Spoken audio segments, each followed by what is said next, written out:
Buenas tardes. Vamos a iniciar un audio donde se dará un resumen de la conferencia Educando para el Reino. Esta conferencia fue muy importante y fue en julio 2014. Y si quisiera hacer un muy grande resumen, diría que puede ser el siguiente.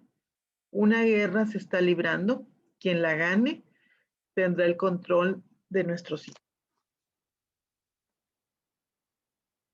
Pero, ¿a qué batalla se refiere?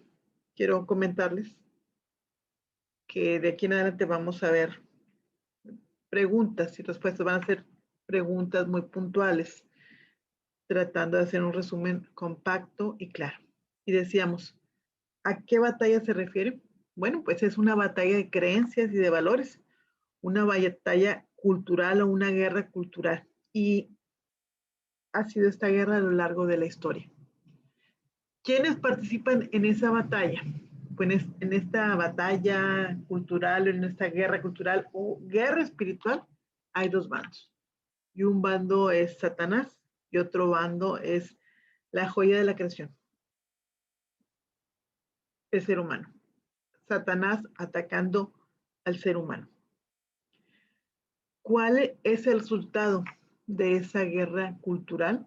Bueno, pues nosotros podemos decir que el resultado de esa guerra cultural es vivir en un mundo caído.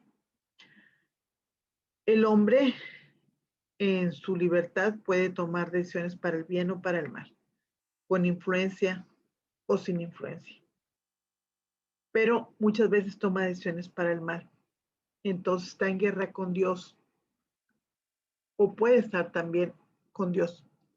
Pero el hecho que esté en guerra con Dios y que hay una batalla entre Satanás perjudicando al hombre, eso es vivir en un mundo caído. ¿Cuándo se inició esa guerra cultural? Desde siempre. Cada generación que ha vivido tiene que pelear una guerra cultural. Y esto se ha visto a lo largo de la historia. ¿Qué es lo central? ¿Cuál es el debate que está en el centro de la guerra cultural? Pudiéramos ejemplificarlo con dos preguntas. Una es, ¿qué es lo real? ¿Qué es lo verdaderamente real? ¿Y qué es la verdad? Pero, ¿a qué se le tira? ¿Qué se busca? ¿Cuál es el blanco de toda guerra cultural? Acuérdate que la guerra cultural es de creencias. Bueno, el blanco de esta guerra que se está viviendo son nuestros niños, nuestros hijos y nuestros jóvenes.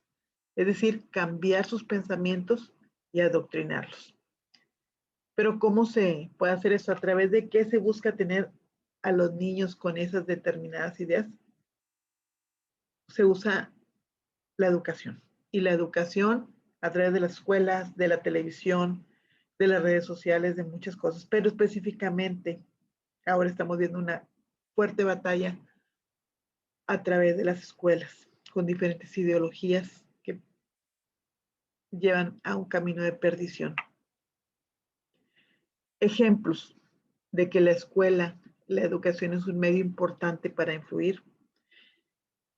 Es el pensamiento que expresa la red educativa gay y lesbiana, que dice, cuando alcancemos a los niños, el mundo y el futuro nos pertenecerá.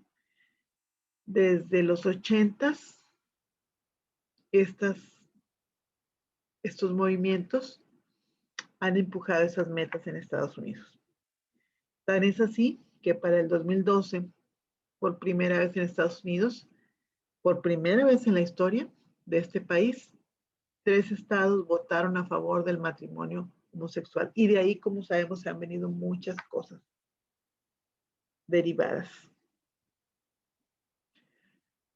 Otro ejemplo de la importancia de la educación como transmisión de ideas que impactan vidas. Catedrático Rorty de la Universidad de Virginia dice que literalmente hay que desacreditar a los padres frente a los hijos, quitando los fundamentos religiosos que tengan los hijos, tratando de mostrarle que esos fundamentos son tontos, que sus padres son tontos y que no hay razón de discutir esos fundamentos religiosos. Vladimir Lenin, apóstol del comunismo, decía: dame 4 años para enseñarles a los niños y la semilla que siembre nunca será desarraigada. Educación.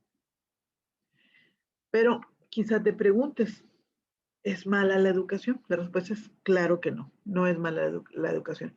La educación es como un arma, es como el fuego, por ejemplo.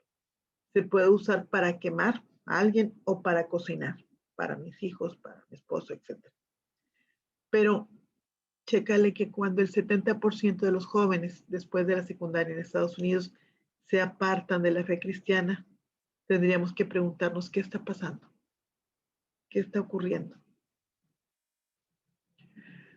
Hay 3 cambios culturales importantes en las actitudes.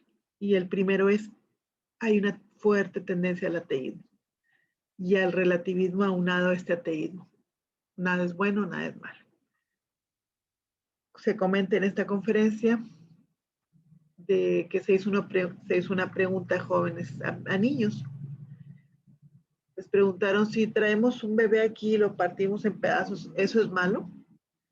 Dijeron: pues no, no nos gustaría, pero a lo mejor no es malo. De hecho, el holocausto es malo, se preguntan algunos. El hecho que hay ataques terroristas es malo, dirían otros. Pues habría que ver el punto de vista. Hay cosas que son malas y hay cosas que son buenas. Segundo cambio cultural, el rechazo a la singularidad de Cristo. Se le ubica como un maestro a la altura de Confucio, de Aristóteles y de otros. Y Cristo es mucho más que eso, es el Hijo de Dios, el primogénito. Tercero, se ha perdido el centro de la conciencia, como si fuéramos manejando un avión con problemas en los sensores para dirigirnos. De hecho, ahí en la conferencia se relata sobre un accidente que precisamente porque había problemas en los sensores, murieron todos los pasajeros y se estrellaron estrepitosamente en una montaña. ¿Qué nos está diciendo esto? Que esos cambios culturales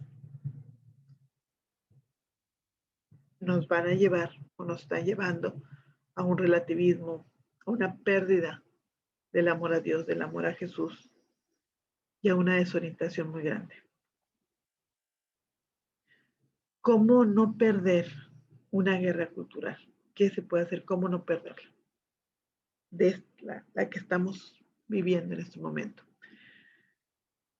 Bueno, es cómo no perderla enseñando la verdad a las nuevas generaciones, a nuestros niños.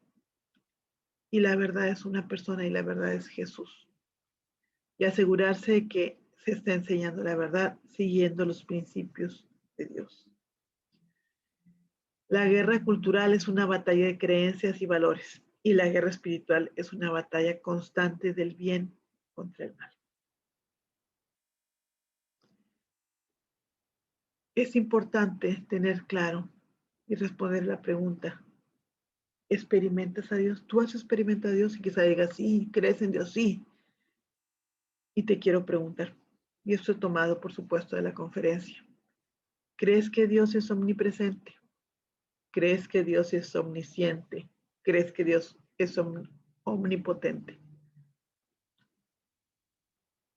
Responde y reflexiona. Yo te quiero decir que si crees que es omnipresente, omnisciente y omnipotente, entonces pregúntate esto: ¿tú actúas en base a que Él está en todo porque es omnipresente, a que sabe todo porque es omnisciente, o a que puede todo? Es decir, respetas la voluntad de Dios, es decir, confías en sus promesas. Una pregunta interesante es: ¿cómo se refleja eso, estas creencias de omnipotencia, omnipresencia, omnisciencia en tu vida? La educación es una influencia significativa en esta guerra cultural, y eso es definitivo. termino este resumen diciendo que una guerra, o reafirmando, porque ya les había dicho al principio, una guerra se está librando. Quien la gane tendrá el control de nuestros hijos. No podemos permanecer como espectadores. Gracias.